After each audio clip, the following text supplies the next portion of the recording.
की जो तपिश है वो प्रदेश की राजधानी चंडीगढ़ और दिल्ली तक पहुंच गई है। और यही कारण है कि अध्यक्ष जी के पास प्रमाण आया कि उन्होंने अपने दफ्तर में विधायक को क्या, आम आदमी हम भी आए हैं कि उन्होंने यहाँ चाय ही बंद कर दिया। चाय नहीं, ये आपका एक स्टंट है, वो कभी छुट्टी नहीं करता। आज भी रसोई के अंदर है, अभी आपको चाय पिलाएंगे और बढ़िया तरीके से चाय पिलाएंगे और चाय के साथ ये गपशप करके फिर आपको बेचेंगे। चर्चा है बार, अभी हम आते आते बात करें कि अध्यक्ष जी ने फरमान सुना दिया कि जब तक ये चाय की चर्चा गर्म है नहीं चाय की। देखो मेरा ये कहना है कि ये पता नहीं किस प्रकार से क्या बात आई, मैं इस पे ज्यादा नहीं कहना चाहूंगा। इस बात को मुझे लगता है कि यहीं पर समाप्त कर दे। चलो अध्यक्ष जी एक बार बैल दबा के आपका चायदार जो आपका सेवादार चाय बना रहा है उसको एक बार बुलाइए आप कि वो यहाँ है। बिल्कुल है जी, बिल्कुल है, क्यों नहीं है। यहाँ चलता है अध्यक्ष जी। आते आते हम देख रहे थे कि अध्यक्ष जी ने आज आते ही पहले फरमान ये जारी किया है कि जब तक चाय पे चर्चा है दफ्तर में चाय का कप ही बंद कर दो। चाय की चर्चा समाप्त होगी और चाय पर मैं ये कहता हूँ कि चाय पर बैठ करके चर्चा होती भी रहनी चाहिए, होती भी रहनी चाहिए। देखिए मैं एक बात कहता हूं, जहां बैठक है वहां भारतीय जनता पार्टी है, जहां बैठक नहीं है वहां भारतीय जनता पार्टी नहीं है। आज हर बूथ पर, हर नुक्कड़ पर, हर चौराहे पर, हर चौपाल पर भारतीय जनता पार्टी का कार्यकर्ता 2 साथियों के साथ, 5 साथियों के साथ, 20 साथियों के साथ, 50 साथियों के साथ, 100 साथियों के साथ बैठक करता है। स्थानीय राजनीति और सियासत के महत्वपूर्ण पहलुओं को लेकर हमारी खास चर्चा में मौजूद हैं भारतीय जनता पार्टी के जिला अध्यक्ष अशोक गुज्जर जी और मीडिया प्रभारी दीक्षित जी। तो सबसे पहले अध्यक्ष जी आपका KBN 24 के इस विशेष कार्यक्रम में चर्चा स्थानीय सियासत की और जो विभिन्न मुद्दे हैं शहर के उनको लेकर हमारे इस खास कार्यक्रम में आपका स्वागत है। जी मैं भी KBN 24 के पत्रकार छायाकार सभी साथियों को, सभी दर्शकों को बहुत बहुत बधाई देता हूँ, शुभकामनाएं। अध्यक्ष जी जो ये स्थानीय राजनीति के अब चुनाव होने हैं, चाहे वो कैथल के नगर परिषद की बात है, चाहे नगर पालिकाओं के चुनाव की बात है, तो उस जगह बीजेपी का कमल खिलाने के लिए आप कमर कसे हुए हैं। तो किस तरह की रणनीति है, त्रिदेव की भूमिका में बीजेपी के जो पदाधिकारी कार्यकर्ता नजर आएंगे वो त्रिदेव क्या है और किस तरह की रणनीति और रूपरेखा चुनाव को लेकर तैयार की गई?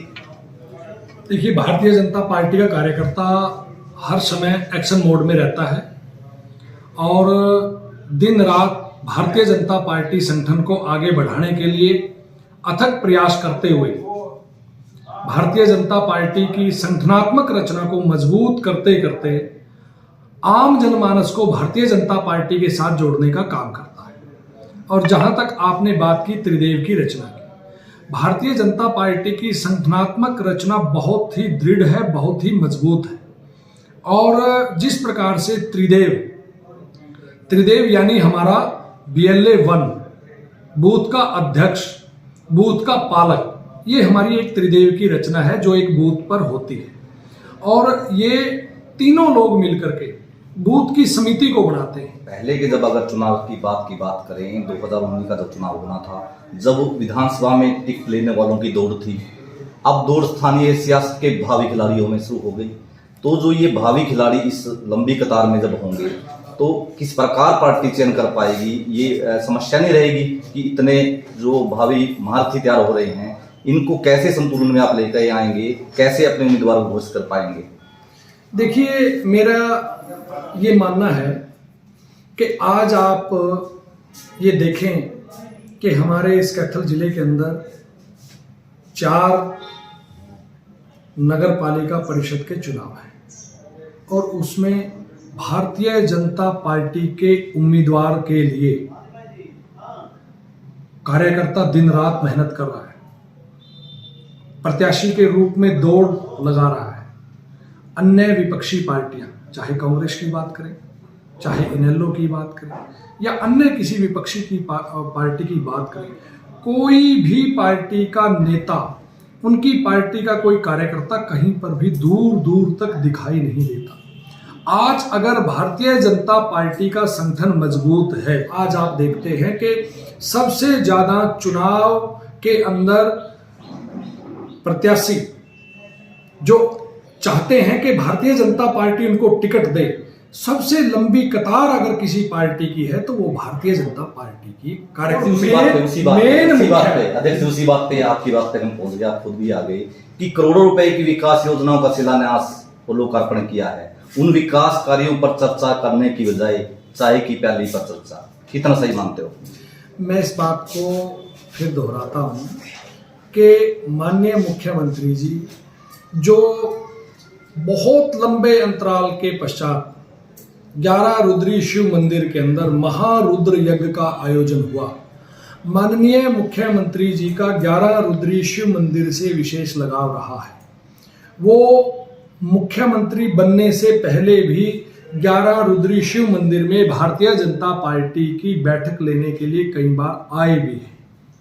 तो माननीय मुख्यमंत्री जी उस दिन रुद्र महायज्ञ में पूजा अर्चना करने के लिए आए थे और अन्य भी सामाजिक कार्यक्रमों में उन्होंने शिरकत की और करोड़ों रुपए की विकास परियोजनाओं का उद्घाटन भी माननीय मुख्यमंत्री जी ने किया रहते हैं। अध्यक्ष जी, हम आपकी बात को मान लेते हैं, लोकार्पण हुए हैं, शिलान्यास हुए हैं, बहुत सी सौगातें दी हैं, तो उनकी चर्चा होने की बजाय, इसी बात पे तो हम पहुंचे ना जी कि उन पर चर्चा होने की बजाय बाजार में ये बात चल रही है कि जिला अध्यक्ष अशोक गुज्जर जी और कैथल के विधायक लीलाराम जी दोनों नाती हैं, घरेलू आना आना बढ़िया है, ठीक उनका मेल मिलाप है, लेकिन राजनीतिक परिदृश्य में विरोधियों को ध्यान भटकाने के लिए और लोगों को पीछे हटाने के लिए जानबूझकर विकास की बजाय चाय की प्याली पर चर्चा कर रहे हैं। चाय समोसा एक दूसरे को खिलाते हैं, फिर चाय पर चर्चा शुरू हो जाती है। ये विषय क्या है, अंदर की बात बताई दीजिए ना। नहीं, मैं इस बात को बिल्कुल स्पष्ट करता हूँ। मैं माननीय विधायक जी का सम्मान करता हूँ, आदर करता हूँ और वो भी सभी कार्यकर्ताओं को साथ लेकर के चलते हैं और भारतीय जनता पार्टी एक टीम वर्क के रूप में काम करती है। अध्यक्ष जी, जो स्थानीय राजनीति है वहाँ की अगर आप बात करें कि जो ये भी चर्चा बाजार में है कि जो बीजेपी के जिलाध्यक्ष हैं उनके अंदर काम करवाने के गट्स हैं, वो अधिकारियों से और बड़े जो नेता उनसे अपनी बात मनवा लेते हैं।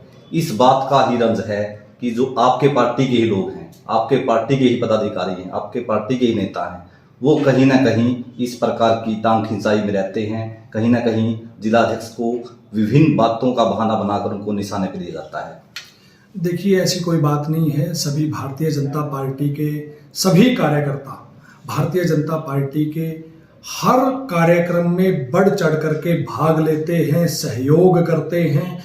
देखिए, मैं ये जरूर मानता हूँ कि महत्वाकांक्षा राजनीति के अंदर होती है और होनी चाहिए भी और ये स्वाभाविक भी है, लेकिन अति महत्वाकांक्षा हर व्यक्ति के लिए नुकसानदायक है, चाहे मैं भी इसके अंदर शामिल हूँ।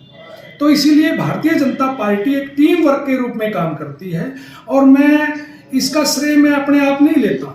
मैं ये कहता हूं कि भाई पूरी भारतीय जनता पार्टी जिला कैथल की टीम इस श्रेय की हकदार है कि यहाँ पर जो भी कार्यक्रम आते हैं वो बड़े अच्छे ढंग से संपन्न होते हैं। आज आपको पूरे देश के अंदर ऐसा कोई कोना नहीं मिलेगा जहां भारतीय जनता पार्टी का कार्यकर्ता आपको बैठक करता हुआ नहीं मिलेगा। ये भारतीय जनता पार्टी आज देश और दुनिया की सबसे बड़ी पार्टी बनकर के उभरी है और मैं इसके लिए सभी कार्यकर्ताओं को साधुवाद देता हूं। और आपने भी आज इतना कीमती समय निकाल करके हमारे जिला कार्यालय में आप पहुंचे हैं, आप सबका बहुत बहुत स्वागत, अभिनंदन। मीठी बोली की चर्चा है कैथल में कि मीठी बोली वाले का आपके बगल में रहते हैं, डाउन रोड पे रहते हैं। दूसरी चर्चा जिलाध्यक्ष की है कि जिलाध्यक्ष की मीठी बोली है और तगड़े गट्स हैं, अपनी बात बनवा लेते हैं। जो आगे बढ़ने वाले पार्टी के नेता, दूसरे नेता, उनको पीछे हटा देते हैं। देखिए मेरा एक कहना है, हम जिस भी फील्ड में काम करते हैं, चाहे वो राजनीतिक क्षेत्र हो, सामाजिक क्षेत्र हो, आर्थिक क्षेत्र हो, कोई और भी विभिन्न प्रकार का जो भी जिस व्यक्ति का क्षेत्र है, मैं ये मानता हूँ कि उसकी भाषा मर्यादित होनी चाहिए, उसकी भाषा संयमशील होनी चाहिए, उसकी भाषा मधुर होनी चाहिए। और ऐसा ही मेरा मानना है कि भाषा मर्यादित हो, संयमित हो, मधुर हो, इस पर भी हमने ध्यान देना चाहिए। जो चीफ मिनिस्टर मनोहर लाल जी का जो प्रथम कार्यकाल रहा उसमें जिला कैथल को 4000 करोड़ से अधिक की विकास योजनाओं की सौगात मिली और आप उसके गवाह हैं। आपके समय में ही अधिकांश बार चीफ मिनिस्टर का कैथल में आना जाना रहा है। और जो अब आपसे ये चाहते हैं, इस कमेंट पे सीधी बात चाहते हैं कि पहले कार्यकाल में 4000 करोड़ रुपए की जिला कैथल के सभी विधानसभा क्षेत्रों को विकास की सौगात मिली है, जो अब ये दूसरी पारी चली हुई है, तो पहले से ज्यादा क्या विकास कार्यों के लिए सौगात मिलने वाली है? पहले से ज्यादा इन 5 वर्ष के कार्यकाल में कैथल जिले को ज्यादा विकास की सौगात मिल रही हैं और आगे भी मिलेगी। फर्क सिर्फ इतना है कि माननीय मुख्यमंत्री जी पहले स्वयं आकर के उनकी घोषणाएं करते थे, लेकिन कोरोना काल की वजह से माननीय मुख्यमंत्री जी के दौरे कम हुए हैं। लेकिन अब स्थिति सामान्य हुई है, हालात सामान्य हुए हैं। आने वाले दिनों में आप देखोगे कि बार बार मुख्यमंत्री आपको कैथल जिले में आएंगे और बार बार आपको वो नजर आएंगे और करोड़ों रुपए की सौगात माननीय मुख्यमंत्री जी रैलियों के माध्यम से, कार्यक्रमों के माध्यम से देने का काम करेंगे। जी, तो ये थे बीजेपी के जिला अध्यक्ष अशोक गुज्जर जी, जिन्होंने जो स्थानीय राजनीति से जुड़े हुए परिदृश्य और उन पहलुओं पर भी चर्चा की जिनको लेकर कई बार असमंजस की स्थिति बनी रहती है, और सरकार की जो भावी विकास योजनाएं हैं उनकी रूपरेखा क्या होगी, कितने करोड़ रुपए की सौगात जिला कैथल को मिलने जा रही है, उसके ऊपर भी जिलाध्यक्ष जी ने अपनी स्थिति और अपना जो ब्यौरा है प्रस्तुत किया है। तो इस मुलाकात में जिला अध्यक्ष अशोक गुज्जर जी के साथ बस इतना ही। देखते रहिए KBN 24। नमस्कार।